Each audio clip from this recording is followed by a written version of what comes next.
Hello guys, Rackhamdar here, welcome back to the channel. Today we are returning with a little bit more with some Yu-Gi-Oh! Duel Links. I know it's been a good while since I've played some Duel Links on this channel or streamed or made any videos for it, but Legends of Runeterra is new. I've been putting a lot of work into trying and learn that game, as well as some issues regarding work. We're understaffed, so they put me on the opening shift, and that means as someone who inherently just can't do opening shifts, I've been tired like all the time. I've basically been a walking zombie. So I've had a couple of streams, and I've been trying to kind of adjust and be able to make a couple of videos, but for the most part, like, that's kind of what's going on. I do hope that here shortly we are supposed to get a new person, so hopefully I can get some more days off and be able to make some content for both games. However, Runeterra is new, Runeterra is exciting, and so we're going to kind of return to that and talk about more Runeterra content. But this past weekend was the KC Cup, and I did want to make this video talking a bit about the KC Cup, talking about my thoughts. We'll discuss here, as you can see. We'll talk about the deck that I used. I'll be showing you guys some replays and all that stuff. So just really wanted to kind of make this video and talk a little bit about my experience with the KC Cup and all that stuff.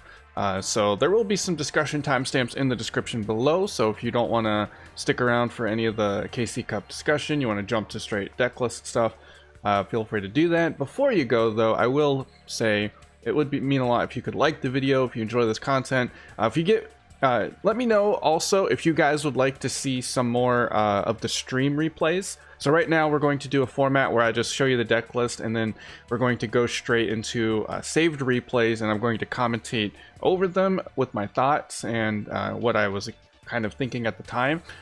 But if you would like to see, like, if you want me to put together maybe another KC Cup video where I give you guys the actual replay that was streamed and just kind of give you guys that footage kind of pieced together in a video, more like a highlights video, let me know if that would be interesting to you. Maybe, of course, like the video and let me know if that would be something you guys would be interested in the comments. Otherwise, I'm probably just going to kind of focus really just going to kind of make this the primary video for the KC Cup and leave it at that, because it is a lot of work and I want to make sure you guys are interested in something like that. Anyway, yeah, be sure to subscribe and hit that bell notification icon before you skip ahead. It would mean quite a lot to the channel. Really means a lot if you can do that. It gives you, if you enjoy this type of content and you want to see more and support that creation of more content, it would mean quite a lot to the channel if you could subscribe. Helps the channel out, helps us grow, and then helps me continue doing so. And you can, of course, always be notified when those videos go live, when I start creating more content. The next few videos will probably be Runeterra related. I have a lot of Runeterra content in the works, but I do want to go back to some more Duel Links. There's a couple of decks that I have in mind. I've been saving up gems for new boxes. I do expect some new boxes to come out, so I do have there will be some Duel Link content as well. So anyway, description will have the timestamps of discussion points, so be sure to check it out if you're not interested in the entire video and you just want to go straight to deck list and gameplay. Otherwise, KC Cup. So for some of the non-Yu-Gi-Oh people, maybe from Runeterra or whatever, that are just checking out my channel, what is the KC Cup? So KC Cup is the primary event held by Konami. The KC Cup is huge. It is the premier competitive event that Konami holds themselves. Unfortunately, I can't go up here and click on it. I don't want that. I want I want this. So yeah, this is the premier event. Let's see if there's so they do a bunch of celebrations, a bunch of stuff for it. I'd like to get the information. Konami. Yeah, KC Cup starting soon. So basically, it's a period in which Konami holds a big kind of competitive event. The first stage of the KC Cup will work very similar to the actual ranked ladder in Yu-Gi-Oh! In Duel Links. Basically, You have levels 1 through 20. As you win, you increase your levels, and if you lose a lot, you'll downgrade a little bit, and then you gain rewards for leveling up. The KC Cup is actually one of the best places to get these get various rewards, so I would recommend checking that out whenever KC Cups come up, if you didn't intend to, if you are playing this game. Stage 2 happens on a very limited weekend. Don't know why I left it. So as you can see, well in advance, they announced that Stage 2 will be February 14th through February 16th. This is usually on a weekend. And Stage 2 is a very big competitive event where you get an ELO-based point system.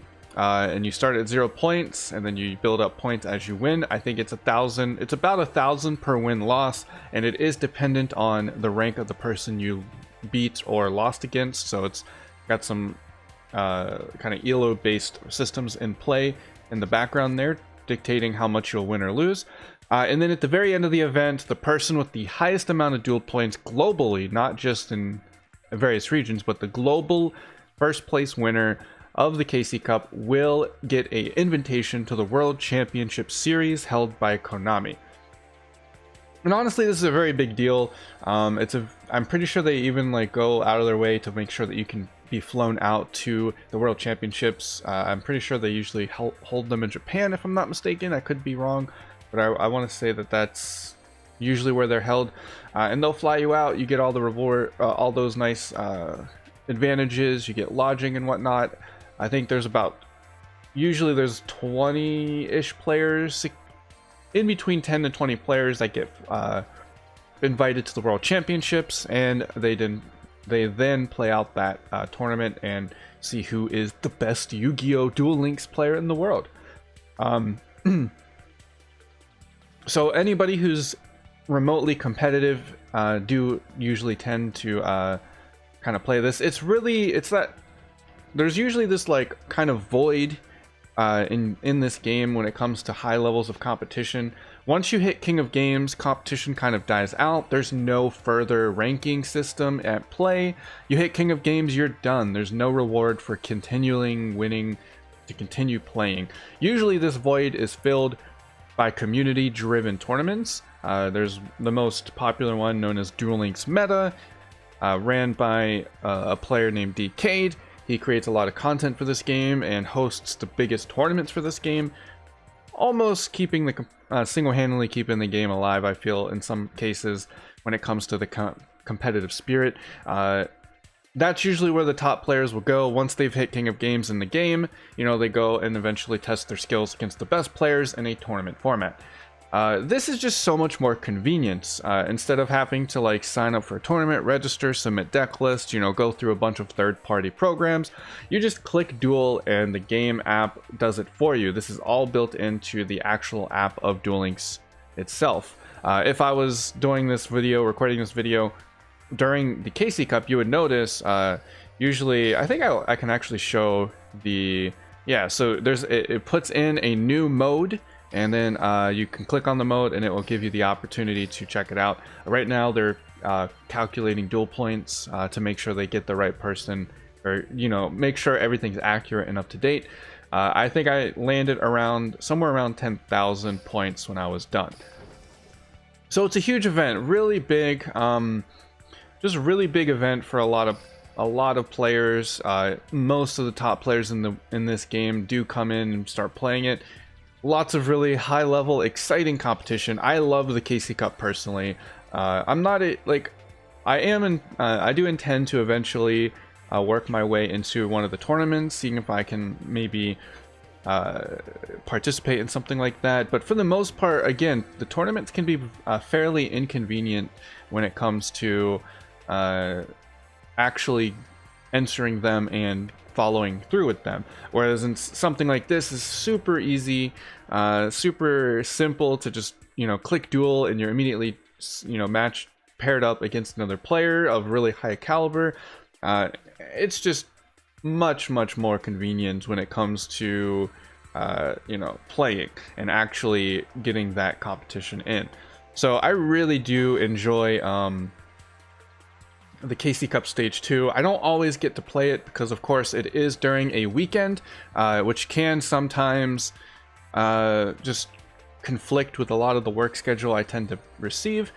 So it is one of the main issues that I do have with the KC Cup, in that oftentimes the timing of them can be fairly inconvenient, and it also promotes some unhealthy kind of day-to-day lifestyle choices, because it really promotes this play 24/7 mentality, because you want to keep playing, you want to keep getting the highest rank possible, and you want to just, you know, grind it out basically, which can really lead to some unhealthy kind of habits. You know, you stay up later than you maybe should, you don't exercise for that day, you don't get daily exercise, you maybe sometimes even skip a meal or two depending on how dedicated and how things go. You know, the gamer mentality, you got your Mountain Dew and Doritos, you're all set for that. That's all the fuel you'll need. Who needs food?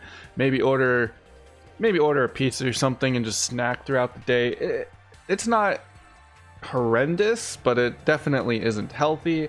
And then sometimes it can promote even more toxic competitive ideas, where, like, I think one KC Cup, I vaguely remember a minor controversy of people like kind of sharing accounts. One player would log in, duel for that player, and then whenever he was done and tired and needed rest, some other person would log into that account and play it instead. I don't know if that was like a huge deal or like what was going on with that, but I know that there was some talks about that, and you can kind of see why, right? You want to be able to play the entire like 72 hours in order to get to those highest ranks. At some point, if you are number one, sometimes you want to stop playing so you don't lose duel points, but it does still promote some various practices that aren't necessarily great. But even still, I find it really fun to play. I'm not like super high level. I don't get to play the whole 72 hours that it's usually ran for, but it's still a lot of fun to actually have that kind of extra layer. I really do wish that King of Games had a ladder very similar to this. I think it would be a lot of fun and really keep me into the game a lot easier. Like, one of the things is, once I hit King of Games in this, there's less of an incentive to continue playing the game on the ranked ladder, because there's just not that much competition, and, you know, people eventually get tired of seeing the same deck over and over and over again. But if there was like this huge incentive to be number one, to be, you know, try to hit top 10, like, that would really kind of drive me even further to keep playing. But anyway, that's kind of my thoughts on the KC Cup. It's still a really fun experience, and I'm by no means the best player, so like even if I had an opportunity to play the whole 72 hours, I'm not sure how far I would be able to get. So there's it's just a really fun, exciting experience. I did manage to get a Saturday off, so that was actually 2 days ago, right? Today's Monday? Yeah, today's Monday. So when I'm recording this, I don't know if I'll release it the Monday that I record this, but the past Saturday, I did manage to get the day off, and I basically streamed the whole most of the day. I streamed the KC Cup. I didn't get to stream Stage 2 the whole time.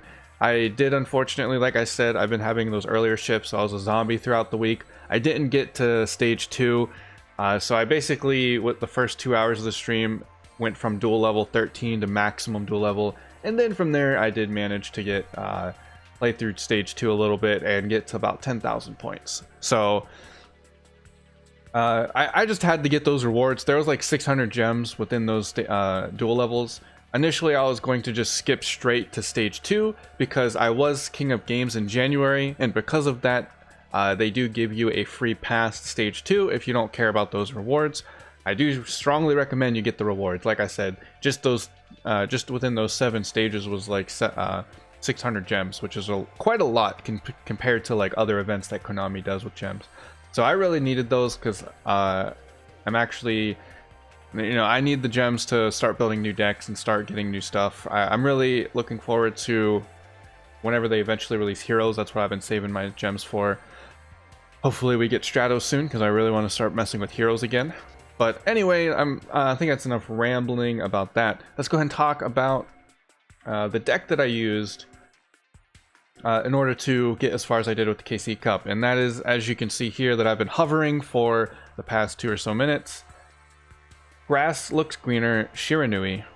I used a more free-to-play friendly version of this to hit King of Games, and this was the deck that I did use in order to advance further beyond, advanced even further beyond past stage 2 of the KC Cup. I didn't steal, I kind of obtained most of this from one of the Japanese players. He had the deck list. I think I played against it during whenever the Vagabond came around, and you can copy their decks if you like it, and I did. So that's why there's some of the Japanese characters. I wanted to pay homage to whoever created the deck, and basically this is just a Grass Looks Greener Shiranui deck. This is one of the most hated decks out there, but it is one of my favorite decks. I love playing this deck. It is so much fun. It is so enjoyable. The amount of plays you can make, the combos. I love playing this deck. It is my favorite deck by far in a good while. It is a shame that it's so hated, but I can kind of understand why. And it is the deck that people went into the KC Cup most looking to counter. The main 3 decks that people were running were this, Element Sabers Invoked, and Dark Magician. There were a couple of rogue decks running around, but those were the big 3. Dark Magician was running Kaiku, which is a spellcaster that prevents you from banishing your from the graveyard, I believe. I think I can check it out real quick, card catalog. As long as it loads. Sometimes it takes a couple of minutes, because there are so many cards. So he's a spellcaster. I can't remember. I think he prevents you from banishing from your graveyard only. So it does pose a huge threat, especially with the Grass Looks Greener version, because Grass Looks Greener version aims to really banish quite a lot thanks to the Burgeoning Whirlflame. Holy crap. Oh, it didn't click. Lol. I don't know why it didn't click. I totally saw the thing get clicked. So let's go ahead. We'll text search here. Pretty sure that's the, yeah. So Kaiku, the Ghost Destroyer. When this card inflicts battle damage to your opponent, that one doesn't matter. Your opponent cannot banish cards from either player's graveyard. So this is a huge counter. It is a dark spellcaster, which means Magician's Navigation can actually summon this monster. 1800 attack. None of your monsters actually can swing over that. Your Samurai can go even with it, but for the most part, your normal monsters cannot actually swing over it. Your synchros can, of course, but if you can't synchro summon, then it's a done deal. All of your monsters only have 1500 attack for the most part, or even less. Samurai does have a little bit more though. So Dark Magician with Kaiku was a huge threat. Element Sabers Invoked was a big problem. It is a stall deck relying mostly on the invoked monsters. I actually think I pulled one of the invoked monsters, or not invoked, but the so it uses the Alistair Invoker with the invoked spell card. I don't actually have that.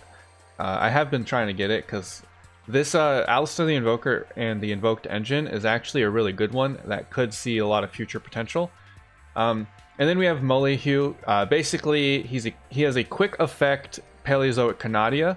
So as a monster, and whenever they have their field spell on the field, they are able to use monsters from their deck as cost instead of from their hand. So this deck can really stall games out. They do run Canadia as well, so it really can pose a lot of problems. And a lot of them have actually been running 24 to 25 cards in order to counter the Grass Looks Greener Shiranui deck. So there's just like a lot of people really out to get this deck. It's understandable. It's a really powerful deck. When Grass resolves, you have so many options, so many plays, that even through some of these downsides, you can sometimes squeeze out a lot of wins. And then, of course, a lot of people are playing Sealed Tombs. Sealed Tombs prevents any special summoning from the graveyard or banishing from the graveyard. It's basically a mini Necro Valley, Necro Valley really just destroys this deck. If you don't have any other ways to get rid of Necro Valley, it will really just crash this deck.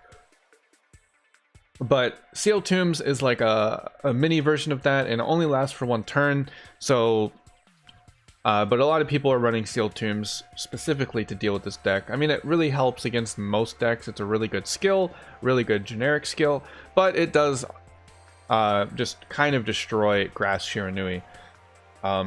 So those are kind of the counters that we were facing. For the most part, I was doing all right against most of them. If we go first and we open Grass with a Whirlflame in the graveyard, we can normally make some plays to avoid any of the Dark Magician issues. Once again, Dark Magician does require the Magician's Navigation to normally get their Kaiku out. So there was a couple of things. One thing that I did run into as well, I was playing a Dark Lord deck, and they were playing Artifact Lancia. Artifact Lancia is basically during your opponent's turn, you can tribute this card from your hand to prevent either player from banishing cards. So basically this will most of the time just shut off your deck because it's any banish. It doesn't matter where it is on the field. You just straight up cannot banish cards at all for the rest of the turn. So a lot of Dark Lords can main deck this card with not too many problems. But usually this would be something of a side deck card. Not too many decks main deck it, but you could see some people, if they do, and if they are playing against Shiranuis quite a lot, this is the tech option. You just throw a single copy into your deck. If you open it while you're going against Shiranuis, well, you just win. There's really nothing that the Shiranuis can do, especially if they're going turn 1 and they want to Grass Looks Greener. You can almost guarantee that your opponent will have no monsters on board, and it could be a really difficult thing to recover from. So those are some of the counters that this deck can face. For the most part, like I said, this deck really does do well against most of them. I think the easiest matchup is probably Dark Magician. For the most part, it's not too bad to win out against Dark Magician if you can manage to really just interrupt their plays. They are a slower deck. They do require some setup before they can make their stuff happen. So if you go first, or even if you go second sometimes, you can just Grass, Whirlflame, Spirit Master, and destroy some of their cards before you can get stopped. So I think Dark Magician was one of the easier matchups. The Sealed Tombs does pose a threat. I guess it depends. If the Dark Magician player is really good, they'll know the Sealed Tombs almost immediately, so that could really pose some problems. But personally, for my deck here and for my matches, I had the best matchup against Dark Magician. I did have an okay matchup against Element Sabers, but the stally nature of it can be a big problem. And then of course the big boss monster, we don't want How to Obtain, we want related cards. So not that, but this one, Invoked Purgatrio. This card gains 200 attack for each card your opponent controls. Pretty powerful right there. And then this card can attack all monsters your opponent controls once each. Well, that's really good. And then if this card attacks a defense position monster, inflict piercing battle damage. Guess what? All of our monsters have 0 defense. So if a Purgatrio hits the field and we don't have any ways to stop it, we just lose. There's nothing we could do about it. So and sometimes he can just sometimes the Alistair can boost it up by 1000 and just one hit us over the defense, so he doesn't even have to attack all of our monsters. Just a really powerful card right here. Additionally, the invocation lets you use your opponent's graveyard to fusion summon, and all of our monsters are fire type, which allows him to use our own graveyard to banish for Purgatrio. So even if he doesn't have a fire monster, or if they don't have a fire monster in their graveyard, they can use our fire monsters. So even more kind of just ammunition in the cannon for the Purgatrio, the invoked deck, to just kind of destroy ours. So that's, I guess that's really about it to talk. There's really not much to talk about. It's a pretty standard Grasslook Screener version. Basically, Spell Specialist is our choice of skill. If we have 5 different types of spells, we have a greater chance at opening up a spell in our starting hand. And then there's like this little shadow kind of background effect going on where it does buff it to make Grasslook Screener even more reliable. You get a 100% chance to start with 1 spell, and then like a 50% chance to start with 2 spells in your opening hand. So because of those odds, people have done the math and figured out that it opens Grasslook Screener really reliably. So that's pretty much why this deck is as consistent as it is. Grasslook Screener, mill cards from your deck to your graveyard in order to have the same as your opponent, and that allows us to take advantage of a lot of our graveyard effects, and just give fuel for our monsters. Additionally, we have Burgeoning Whirlflame. Whenever this card is in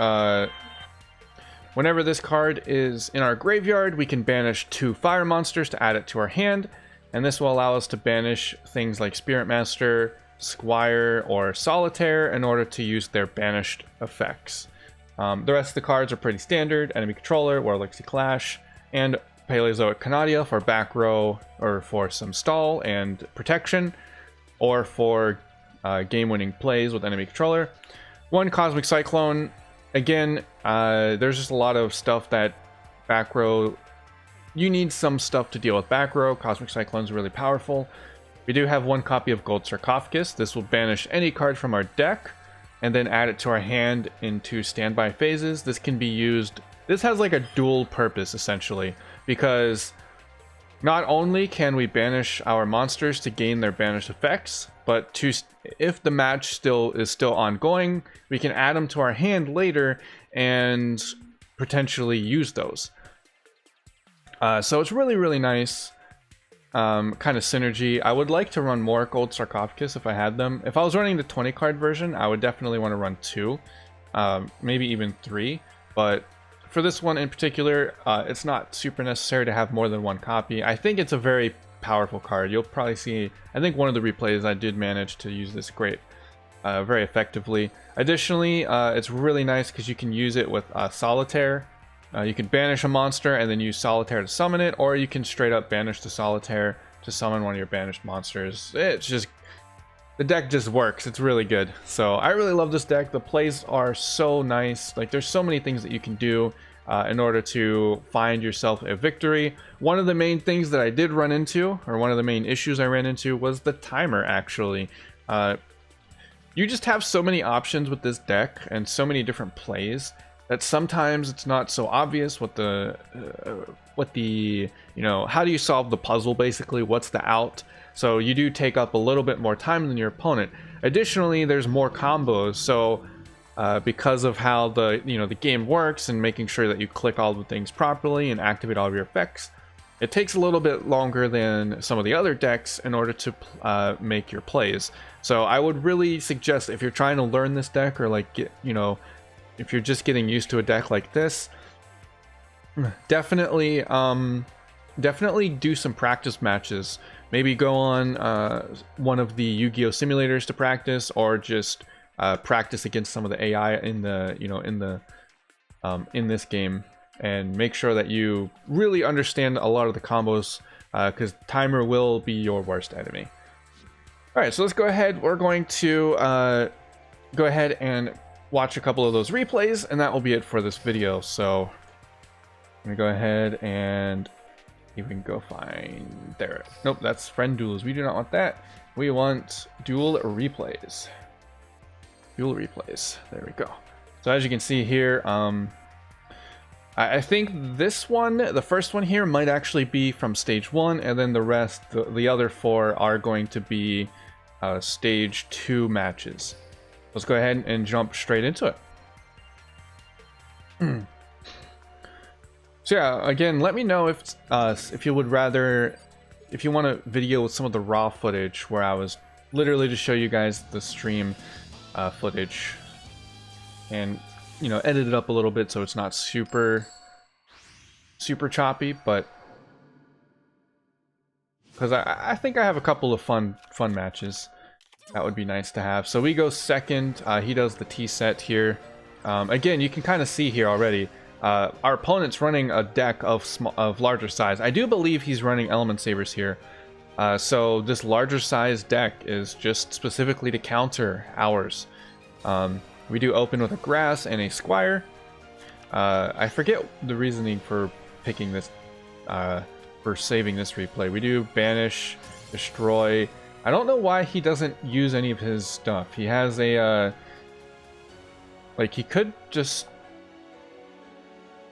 activate this, right? When your opponent's card or effect is activated, target one card on the field other than that card. So I guess he couldn't because we only had one. Well, he could have used this to destroy our tuner, right? Because this effect activated. I guess maybe the summoning of the tuner maybe misses this odd timing of some sort. I don't know, but additionally, he also I think he's playing. Okay, he's playing Thunder Dragons, and then he starts popping off with Thunder Dragons. We have a World Legacy Clash on the field, and then he starts making Thunder Dragon plays. Not too bad. Goes into a Black Rose Dragon. I do go ahead and World Legacy Clash the Black Rose. I don't want my monster to get destroyed quite yet. He goes into the big boss monster, and that will give him some board control. 2800, we're still good. And then we can just go ahead and start more synchro plays, banish, do stuff, activate effects, pretty much guarantee our win. We go into our Sun Saga here in order to destroy his monster, and then we just OTK. One of the things that I've actually really enjoyed playing this, really kind of thought about much more, is using the Spirit Master to bring back from the graveyard. There's a couple of duels where I made some misplays. A lot of the times you're really looking for your Squire plays, but don't underestimate the revive from Spirit Master. It can come in really clutch in order to get those cards back from your graveyard. So just kind of keep that in mind going forward as you play the deck. Spirit Master is very good. Very, very good. So let's go ahead. Got next match here against Zane Truesdale. I assume it is Cyber Dragons. Most of these guys are playing Cyber Dragons when it comes to playing Zane. Cyber Dragons are actually one of, like, honestly, like, a lot of people, it might seem a little bit odd, but Cyber Dragons are a pretty tough matchup in my opinion. Because they have a lot of, like, non-targeting destruction effects, and they can sometimes really just blow out a game with their Cyber Dragon overflow. Cybernetic overflow. So can be pretty devastating. We go ahead and play Gold Sarcophagus. We want to get our tuner, and then we go ahead and play Spirit Master, just special summon, and he goes ahead and activates his effects. And so here we go. So basically, I wanted to get my Spirit Master back. I knew this card was getting banished, the Samurai, because I used Spirit Master's effect in order to I used Spirit Master's effect to summon it. We put the tuner into the graveyard, and we did use Gold Sarcophagus in order to banish the Squire. So Squire is coming to us in another turn. So this is actually pretty scary because he has pretty much the board. There's nothing that we can't do right now. Or there's nothing that we can do right now. He does manage to get a Power of the Guardians. I guess he doesn't have any of his... it doesn't seem like he has any of the fusion cards, so he can't fusion into the boss monsters. We go ahead and summon the level 4 Solitaire, bring out the level 3, and then we do start making our plays. We had the level 2 in the graveyard already. We bring out basically the one reason that this deck can perform against other matchups. Archfiend Zombie Skull is one of the best cards in this deck, in my opinion. I think this is super underrated. When you're playing against a matchup like this that can really easily destroy your cards, or you're playing against a lot of people running Treacherous. Treacherous is still a popular card. It's not the best card, and it's not super overly used, but it definitely is still popular. I mean, destroy 2 cards, it's really good. So this card can really just basically nullify anything your opponent wants to do. Face-up zombies you control cannot be destroyed by card effects. So even if he has another cybernetic overflow in his back row, we are just going to straight up be able to win. It does turn out to just be a cosmic cyclone, but even still, if he had anything besides if he had anything else, we were going to win. And I think I really just wanted to show off the power that the Archfiend Zombie Skull can have. It's 2500 attack still, just similar to our Shiranui boss monster. So I just think having the Archfiend Skull as a one-of alongside of the other level 6 is just so much more, so much better. So now we're playing against Ishizu. These are going to be, I think, some of the Dark Magician decks and other decks that we would not like to see. Ishizu is definitely playing Sealed Tombs. Thankfully, we do open up our grass. Do manage to get Gozuki. I use Gozuki to send the Spectral Sword, and we start with an enemy controller. It does turn out that she is playing Red Eyes, so that is kind of new. The other kind of issue when it comes to dealing with Ishizu is you can't really tell what deck they're playing, because pretty much any deck in this game can use Sealed Tombs.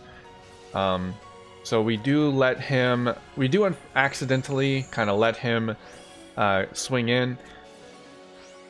That was a bit unfortunate. The reason here, I'll go ahead and explain this because it's not quite obvious, but the reason I let him swing was because I thought Sealed Tombs would prevent him from adding the equip spell. I forgot that Sealed Tombs only matters when it comes to special summoning the monster. I was thinking it was a little stronger than it was.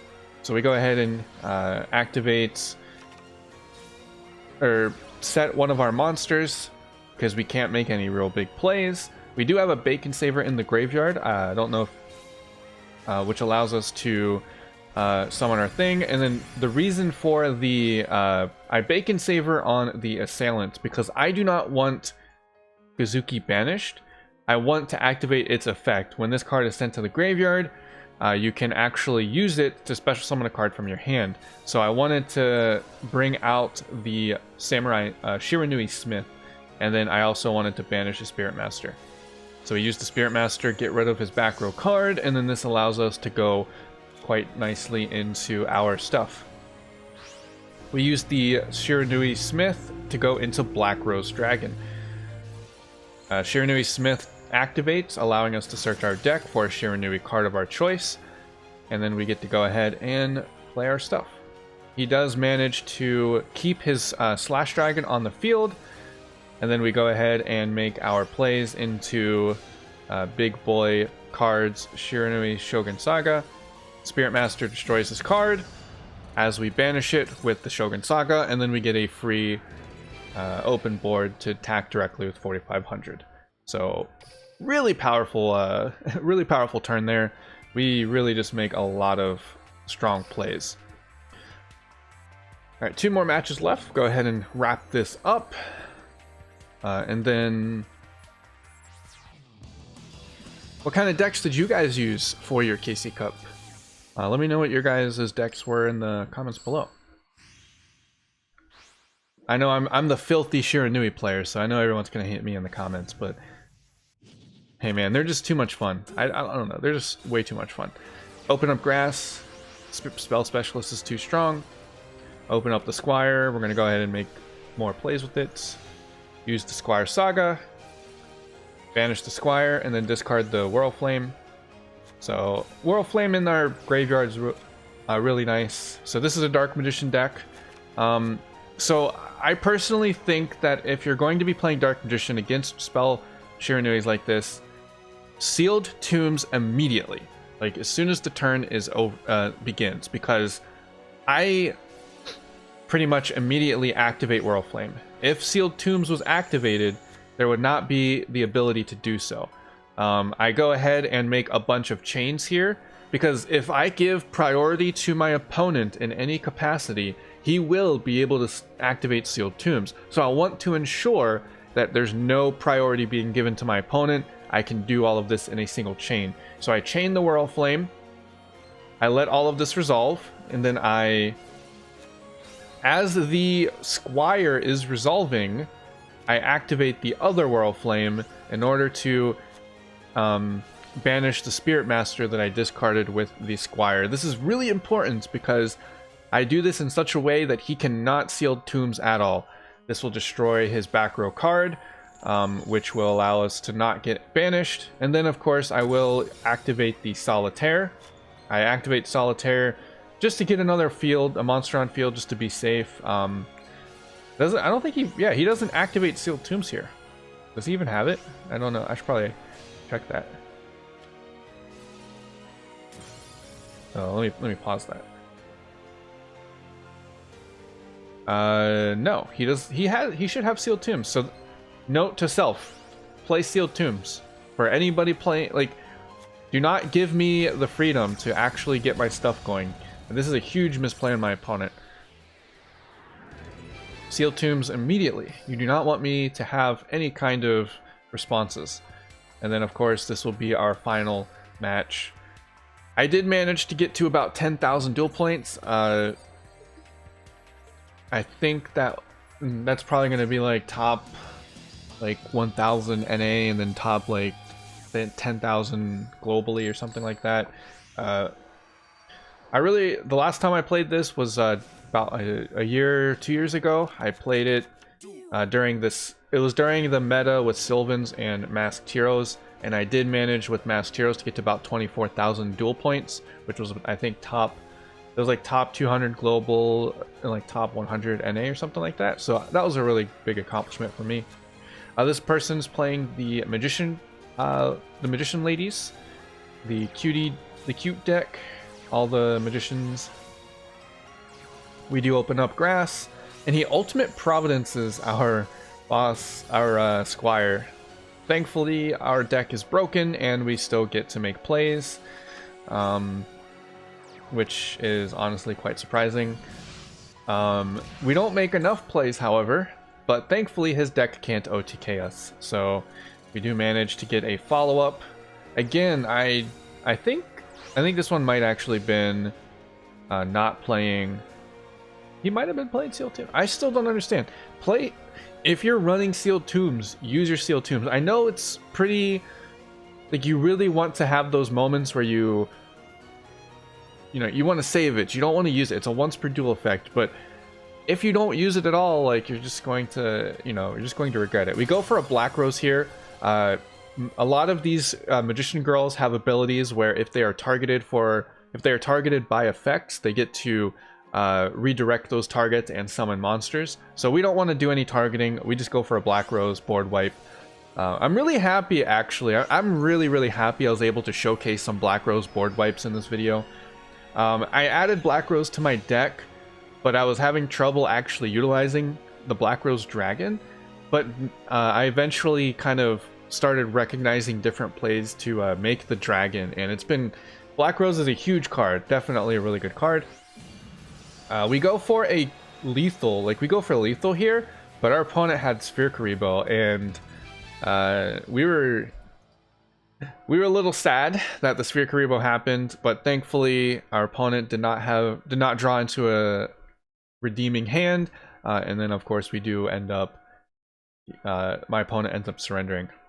I think they could have done something. We have 0 defense. That is one of the downsides, again, of the Shiranui cards. 0 defense is can be a huge problem if your opponent has something like the Sphere Karibo. He could have just summoned a Berry Girl and like swung over it, and we would have been screwed. And then sealed tombs, so we couldn't make any other plays. So not sure if maybe he just didn't draw a monster. That could have easily been the case, but either way, we take the win, and that is going to be it for this deck. So I really have a lot of fun with this deck. This is one of my favorite decks. I will be showing off on the ranked ladder. We're Plat 6 right now. I do have another version of Shiranui's that I think will be pretty fun in the future. I'll probably make that one next week or maybe towards the end of the month. So be on the lookout for that. I definitely have a new deck list in mind.